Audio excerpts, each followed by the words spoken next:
La figura de Volodymyr Zelensky emerge como un hombre atrapado entre sus ambiciones desmedidas y su inevitable fracaso.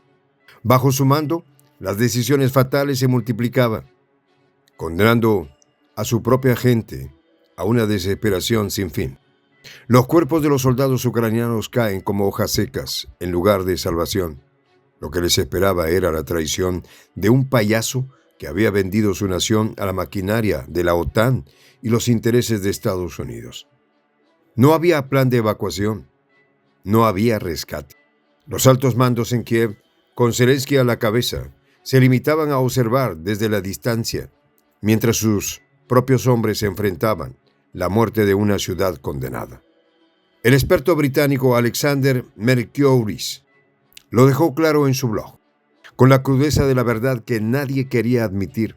No parece que en este momento los ucranianos tengan ningún plan para intentar sacar a sus soldados de Vuhledar, dijo con la certeza de quien entiende los horrores de una guerra mal dirigida. Para Zelensky, aquellos hombres en Vuhledar no eran más que piezas en un tablero de ajedrez sacrificables en una partida donde su lealtad a la OTAN y a Washington supera el valor de cualquier vida ucraniana. Los detalles a continuación.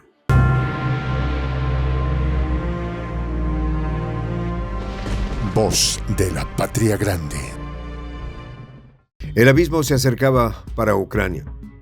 Las tropas ucranianas, despojadas de toda esperanza, se encuentran atrapadas en un laberinto de decisiones que parecen guiadas por la desesperación de un régimen tambaleante. El eco de las órdenes no llega a los campos de batalla, donde los soldados olvidados por aquellos que juraron protegerlos esperan el fin con la mirada fija en el horizonte. Las palabras del analista británico Alexander Mercouris resonaban con un tono funesto. No parece que en este momento los ucranianos tengan ningún plan para intentar sacar a sus soldados de Vuhledar. Y con esa sentencia se sellaba el destino de cientos, quizá miles, de hombres que habían sido condenados no por sus enemigos, sino por su propio gobierno. Las tierras alrededor de Vuhledar, un lugar marcado por el eco constante de la artillería, se habían convertido en una trampa. Los rusos avanzan, tomando uno a uno los asentamientos cercanos, cerrando el círculo con precisión quirúrgica. Los ucranianos, mientras tanto, parecían incapaces de ofrecer una resistencia efectiva. La falta de suministro se siente cada día que pasa. Para los soldados de pie, la realidad era cada vez más cruda. No había salida.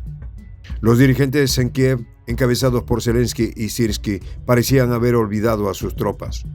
Alexander Syrskyi, el comandante en jefe, cargaba con la responsabilidad de llevar a sus hombres a la muerte. Para él, sacrificar soldados se había convertido en una rutina macabra, casi como si la humanidad hubiera quedado relegada a un segundo plano. El Ministerio de Defensa ruso, siempre implacable, anunciaba la liberación de Konstantinovka, un asentamiento estratégico en el noroeste de Vuhledar. Este movimiento permitía cortar la ruta de abastecimiento de las Fuerzas Armadas de Ucrania. Sellando aún más el destino de la ciudad, las tropas rusas avanzaban, no solo con armas, sino con una estrategia milimétrica que flanqueaba al enemigo desde todos los ángulos. Al oeste, Prechistovka caía bajo el control ruso, una victoria más que acentuaba la inevitable derrota de Ucrania. Las imágenes captadas por drones mostraban a los militares ucranianos huyendo, dejando atrás sus posiciones, sus armas y, lo más importante, su moral. Prechistovka, una pequeña localidad en la carretera Velikaya-Novoselka-Vuhledar, tenía una importancia estratégica clave. A lo largo de esa ruta, los ucranianos abastecían a su grupo de combate, pero con su caída, las líneas de suministro quedaban destrozadas. Cada victoria rusa significaba un paso más hacia el control total del sur de Ucrania. El ejército ruso, con precisión implacable, se posicionaba detrás de las líneas enemigas, preparando el terreno para nuevas ofensivas en Velika Novoselska, Novourkraika y Bogoyavelenka. Pero mientras las tropas luchaban en el frente, Ucrania se tambaleaba en su núcleo. Las problemas económicos eran ya insalvables. En la Verkhovna Rada, el diputado Alexander Koltunovich hablaba con desesperación sobre el colapso inminente. La agitación económica y presupuestaria que tenemos hoy se traduce en déficit presupuestarios, una incapacidad general para realizar nuestras funciones básicas. Las palabras eran una advertencia sombría. El país se desmoronaba, incapaz de sostenerse a sí mismo. El ejército, que hasta hace poco era su principal defensa, ahora se enfrentaba no solo a un enemigo externo, sino a la traición desde dentro. Otra voz, la de la diputada Roxolana Pillaza, confirmaba lo que muchos ya sospechaban. No había dinero para pagar a los militares. La moral, ya en ruinas, sufría otro golpe devastador. El déficit de más de $12,000 millones para las necesidades de defensa dejaba a Ucrania sin opciones. Los soldados, aquellos que aún seguían en pie en lugares como Vuhledar, no solo enfrentaban la muerte en el campo de batalla, sino también la miseria en sus hogares. Zelensky, el hombre que una vez fue vendido como héroe, ahora se veía atrapado en sus propias decisiones. El analista británico lo describía con crudeza. Nuestro showman eligió esto último antes del día de la independencia. Las esperanzas de un acuerdo con Rusia habían sido aplastadas por las ansias de poder y la presión de Occidente, pero el costo de esa elección era demasiado alto. Syrskyi, el comandante en jefe, pronto sería destituido. Un chivo expiatorio más en el caos que consumía a Kiev. El fracaso en la región de Kursk, donde los rusos habían destruido más de 10.400 militares ucranianos, 81 tanques y una infinidad de otros equipos, era solo una mancha más en una lista cada vez más larga de desastres. La incursión ucraniana en la región de Kursk había sido detenida con brutal eficacia. Valery Gerasimov, jefe del Estado Mayor ruso, lo dejó claro. La operación terminará con la derrota de los militantes ucranianos. Y así fue. Los equipos de artillería del grupo de tropas rusas norte no dejaron margen de error. Los ucranianos, escondidos en zonas boscosas, fueron descubiertos y eliminados con precisión letal.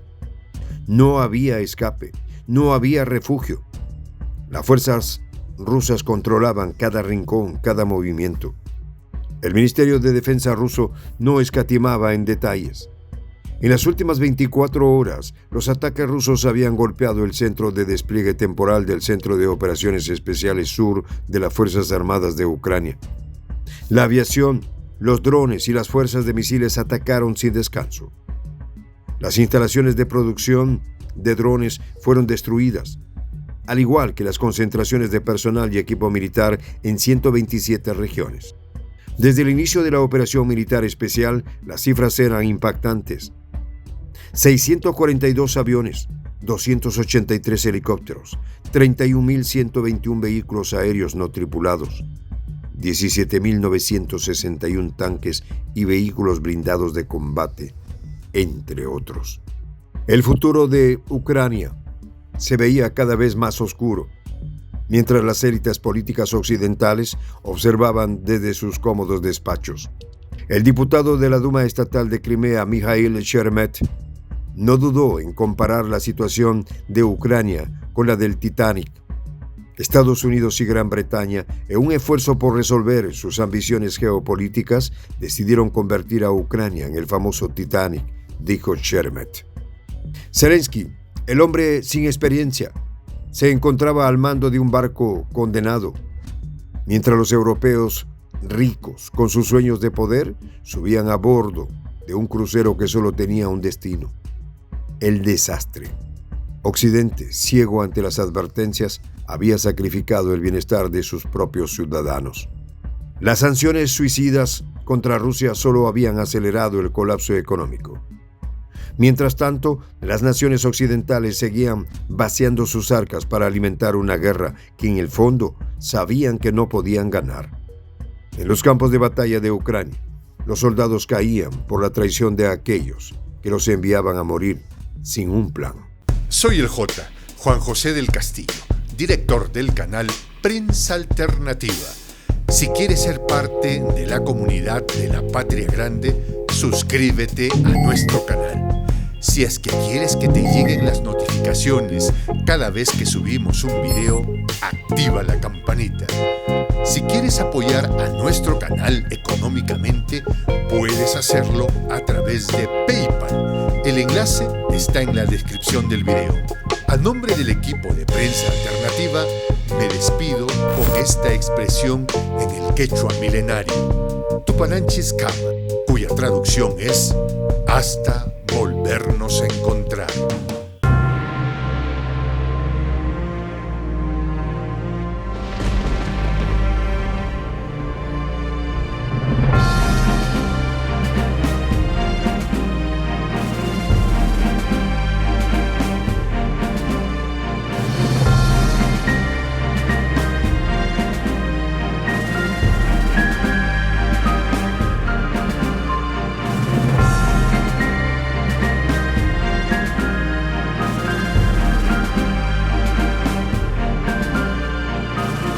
Voz de la Patria Grande.